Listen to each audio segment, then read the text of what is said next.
Shown below is a cuboid.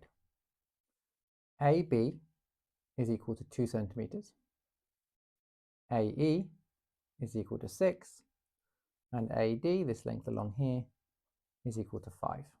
Find the following. First of all, CEG. So that's going from C down to E and then across to G. And we want this angle here. We call that theta. Well, we know this length here is 6. We don't know any other lengths on here to be able to use, but we do know that this is a right angle triangle. So we can find one of the other lengths, we can work out this angle using right angle trigonometry. So for part A, I need to find this length here or this length there. Now EG is slightly easier to work out because this is 5, there's a right angle there, and this is 2, which means by Pythagoras' theorem, the length EG is equal to the square root of 5 squared plus 2 squared, which is equal to root 29. So this length going along here is the square root of 29, which means that now we can do tan theta is equal to the opposite over the adjacent, 6 over root 29, and doing inverse tan of that, we get that theta is equal to 48.09 or 48.1 degrees. Now let's have a look at B, the length DF. DF is this diagonal going all the way across here, but you'll notice that that is exactly the same length as the length going from E to C. So DF is equal to EC. And the only reason I'm saying that is because it's slightly easier to work with what we've already got, finding this length here. Now we already know we have a right angle triangle, and this is the hypotenuse. So EC is equal to the square root of 6 squared plus the square root of 29 squared, which gives us the square root of 65, or as a decimal value, 8.06 centimeters.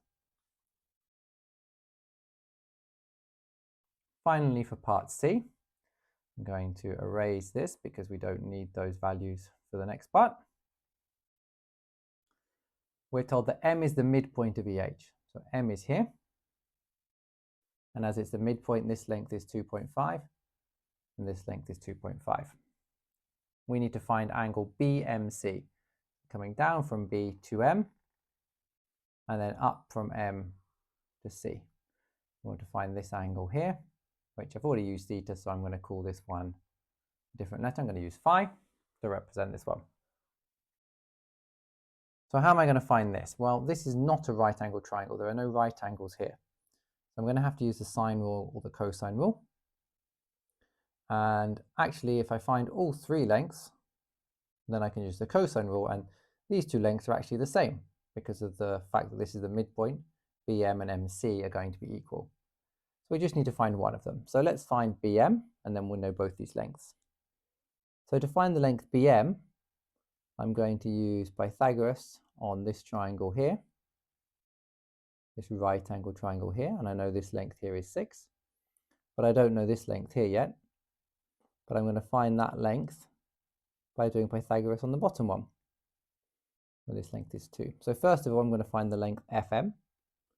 So FM is equal to the square root of 2 squared plus 2.5 squared, using Pythagoras in this triangle, which gives me 3.20156 as a decimal. And then once I know that, I can find BM, because BM is going to be the square root of 6 squared plus that 3.2 value squared. I'm going to use the answer button in my calculator to make sure I get the most precise value. And it tells me that I get the square root of 185 over 2, which is 6.80 as a decimal. Now that I've worked out the length BM as the square root of 185 over 2, I also know that this one over here is the square root of 185 over 2. And now I can use the cosine rule to work out the angle.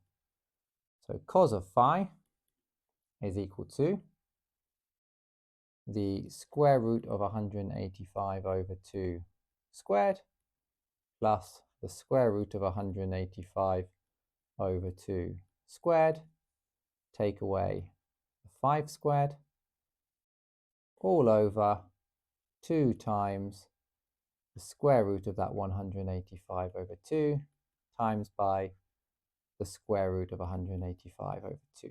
Now in my calculator I'm going to use aunts for each of these ones just to make sure I'm getting the precise value each time and to make it a bit quicker. And then I'm going to take cos inverse of that whole thing to find my angle, and I get my angle is 43.1 degrees as the angle BMC.